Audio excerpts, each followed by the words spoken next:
Carew and company দেশের একমাত্র রাষ্ট্রীয় মদ উৎপাদন প্রতিষ্ঠান। চুয়াডাঙ্গার দর্শনায় ১৯৩৮ সালে প্রতিষ্ঠার পর থেকে অ্যালকোহল প্রিয়দের চাহিদা পূরণ করছে। এখানে দুই ধরনের এনজাইম নিশ্চিত করে ইস্ট, একটা ইনভার্টেস এনজাইম, একটা আছে জাইমেজ এনজাইম। এটি এদেশীয় মদের একমাত্র মেড ইন বাংলাদেশ ব্র্যান্ড। সেই কেরু এবার কোমর বেঁধে নেমেছে। শুরু হয়েছে সেমি অটোমেশনে লিকার উৎপাদন।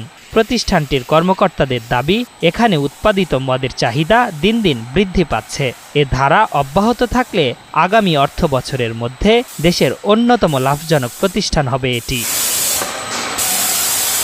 বিগত ৬ মাসের প্রচেষ্টায় ৬৯৫ কোটি টাকা ব্যয়ে ডিস্টিলারি বিভাগের কার্যক্রম শুরু হয়। এখানে ফরেন লিকারের পাশাপাশি বাংলা তথা কান্ট্রি লিকারও উৎপাদন করা হচ্ছে। ক্রেতার চাহিদা অনুযায়ী ১৭৫০, ৩৭০ ও ১৮০ মিলিলিটার মদের বোতল তৈরি করছে প্রতিষ্ঠানটি। ইটালি থেকে একটা সেমি অটোমেশন বা অটোমেশন মেশিনারিজ কিনে নিয়ে এসেছি। সেটা দিয়ে আমরা উৎপাদন করে বাজারে লিকার সরবরাহ করতেছি। সেই লিকারের গুণগত মান আমাদের পূর্বের থেকে বৃদ্ধি পেয়েছে। বর্তমানে কেরু ডিস্টিলারি ইউনিটে ফরেন লিকার শাখায় ৮টি ব্র্যান্ড তৈরি করা হচ্ছে। এর মধ্যে yellow label malted whisky, gold ribbon gin, fine brandy, cherry brandy, imperial whisky, orange curacao, Zarina vodka অন্যতম। এই অটোমেশন মেশিনারিজের মাধ্যমে আমরা আশা করতেছি উৎপাদন ক্ষমতা আরো বৃদ্ধি পেয়েছে এবং কাস্টমার স্যাটিসফ্যাকশনও বৃদ্ধি পাবে। ৮৩ বছর আগে যাত্রা শুরু করা প্রতিষ্ঠানটির লিকার দেশব্যাপী ৩টি বিক্রয় কেন্দ্র ও ১৩টি ওয়্যারহাউসের মাধ্যমে বাজারজাত হয়। এর মধ্যে মাদকদ্রব্য নিয়ন্ত্রণ অধিদপ্তর কেরুর ২টি নতুন বিক্রয় কেন্দ্রের অনুমোদন দিয়েছে বলে জানিয়েছেন প্রতিষ্ঠানটির কর্মকর্তারা। কেরু অ্যান্ড কোম্পানির ডিস্টিলারি ইউনিটে ফরেন লিকার শাখায় বর্তমানে ৮টা ব্র্যান্ড তৈরি হয়। কেরু অ্যান্ড কোম্পানি পুরো বাংলাদেশের মধ্যে অন্যতম একটা প্রফিটেবল প্রতিষ্ঠানে পরিণত হবে। গত বছরের ২৫ ডিসেম্বর থেকে লার্জ বোতলে প্রিমিয়াম সাইজ লিকার বাজারজাত শুরু করেছে প্রতিষ্ঠানটি।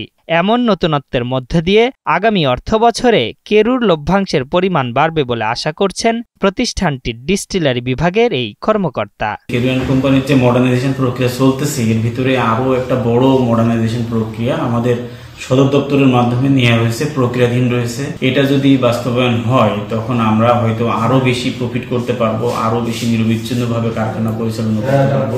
কেরুর আধুনিকায়ন প্রক্রিয়া সম্পন্ন হলে দেশের সর্বোচ্চ লাভজনক প্রতিষ্ঠান হবে। পাশাপাশি সরকারের রাজস্ব খাতকে এগিয়ে নেওয়া সম্ভব বলছেন এই কর্মকর্তা। আমরা ২৫শে ডিসেম্বর ২০২৪ সালে নতুন একটি প্রোডাক্ট গ্লাস বোতলে প্রিমিয়াম সাইজ আমরা বাজারে ছেড়েছি। সেটারও আমরা ভালো মার্কেটের থেকে রেসপন্স পাচ্ছি।